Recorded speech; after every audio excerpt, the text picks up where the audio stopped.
You have pushed false claims about some of your rivals, from Nikki Haley to former President Barack Obama, saying that they were not born in the United States, which is not true. You have told 4 congresswomen of color who were American citizens to go back to where they came from. You have used words like animal and rabbit to describe black district attorneys. You've attacked black journalists, calling them a loser, saying the questions that they ask are, quote, stupid and racist. You've had dinner with a white supremacist at your Mar-a-Lago resort. So my question, sir, now that you are asking black supporters to vote for you, why should black voters trust you after you have used language like that? Well, first of all, I don't think I've ever been asked a question in such a horrible manner. First question. You don't even say, hello, how are you?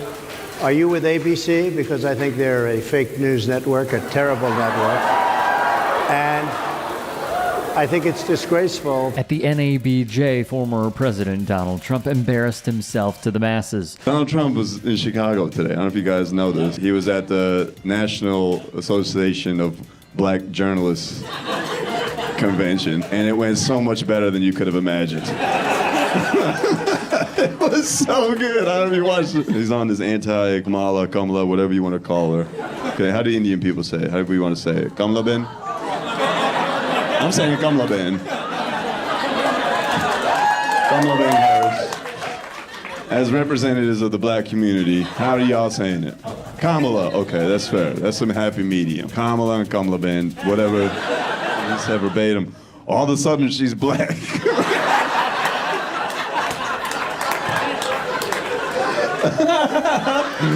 Come on, that's gold, man. That's the future dictator of our country.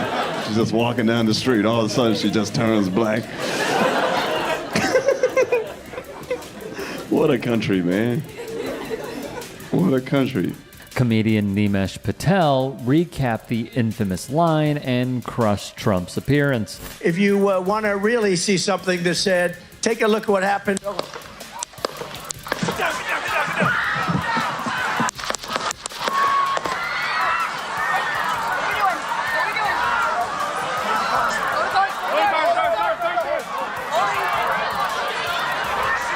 It feels a distant memory, but in the wake of the events at a campaign stop, 20 minutes before it happened, I was in the green room just looking at porn, and you gotta get pumped. And it's breaking news: President Trump got shot at, and I really thought I'd be a better person by now, because my first thought was he missed.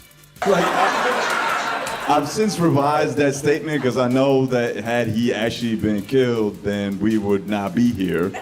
There would be war. And I'm not ready for that. I need a few more weeks at the gym, and then I'll be ready to fight a bunch of patriots, you know?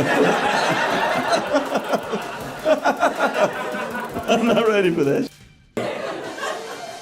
Thank God he missed, man. Thank God. Patel finally came to his senses. There are a few comments that are out there that I have to ask you about. In 2021, JD said, "We are effectively run by a bunch of childless cat ladies taking aim at government leaders who don't have children." What was your reaction? Well, I mean, I took a moment to look and actually see what he had said and try to understand what the context was and all that, which is something that I really wish people would do a little bit more often. And the reality is, he made a quip in service of making a point that he wanted to make that was substantive, and it had actual meaning.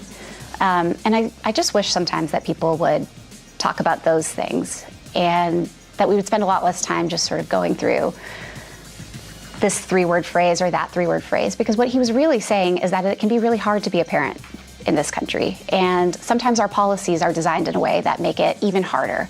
And we should be asking ourselves, why is that true? What is it about our leadership and the way that they think about the world that makes it so hard sometimes for parents? And that's the conversation that I really think that we should have, and I understand why he was saying that. Let's be clear, all the things she claims to be concerned with are policies Republicans enact to make our lives more difficult. Meanwhile, I do know that J.D. Vance's wife is Indian, and next time I see her, I'm gonna blink 3 times and ask her if she needs help.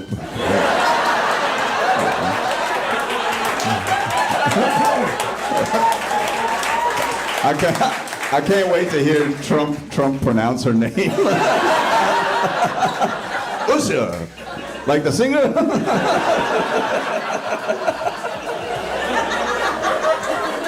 You know Donald Trump does not know a single thing about J.D. Vance's personal life, let alone how to pronounce his wife's name. The court did not rule on Donald Trump's wild, desperate bid for total immunity for the crimes he committed while in office, a case that is very clearly the most pressing in terms of immediate deadlines, not to mention stakes for American democracy. It's one in which this court's conservative majority has, at this point, I think it's fair to say, obviously and intentionally dragged their feet to protect Trump from going on trial before November's elections on charges of trying to overthrow American democracy. But everything you want to know about the Supreme Court can be learned from the decision they did release today. You see, for a brief moment today, the court posted a copy of a decision that appears set to allow emergency room doctors in Idaho to perform abortions in certain situations. They quickly took it down, and we're going to have more on that later. But the first decision, the one they actually meant to actually put up, and they read, the one they released on purpose, well, how can I put this? It effectively legalized blatant public corruption. Again. The case was called Snyder v. United States. This is only one of many irrational, illogical decisions by the Supreme Court of the United States. Can Americans trust that their Supreme Court is not corrupt? I don't think so, unfortunately. I think that the record of their decisions, which almost inevitably move in the direction of the big right-wing donors who helped get this new majority on the court, make it a very challenged body right now. And I think particularly if you're using corrupt in the sense of the word that the founding fathers used it, it's a very unfortunate answer. Senator Sheldon Whitehouse of Rhode Island, seen here, has been investigating the influence of dark money in our politics for quite some time. The Supreme Court is sneakily like the shadiest happening in this country. People are just sleeping on that. Whoever the next person is our last president. I hope we get a quirky one. I hope we get one of these North Korean dictators. I don't know if you're paying attention to Kim Jong-un, but the other day, South Korea sent some propaganda to North Korea. So he told his people to some balloons. He sent over some filled balloons. I hope we get one of those.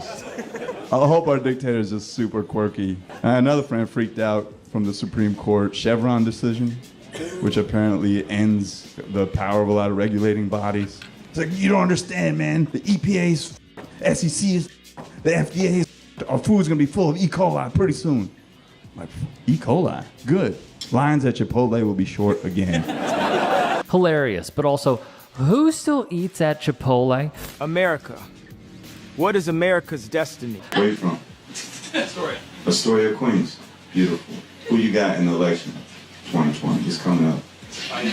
Biden? Oh, Kanye. Oh, I hope you don't vote. Please get arrested so your rights get taken away. Patel had a take of his own on the artist's ambitions, including his supporters in the crowd. Hey, I appreciate you watching. Now, if you can, please do become a channel member by going to youtube.com/TYTsports and clicking the join button. If that's too much for you, you can just go to tyt.com/join to become a member. It helps all of us out here at the Young Turks and keeps our network afloat. In addition, you could follow me on my socials on Twitter, Instagram, and TikTok. Appreciate the love. Have a great day.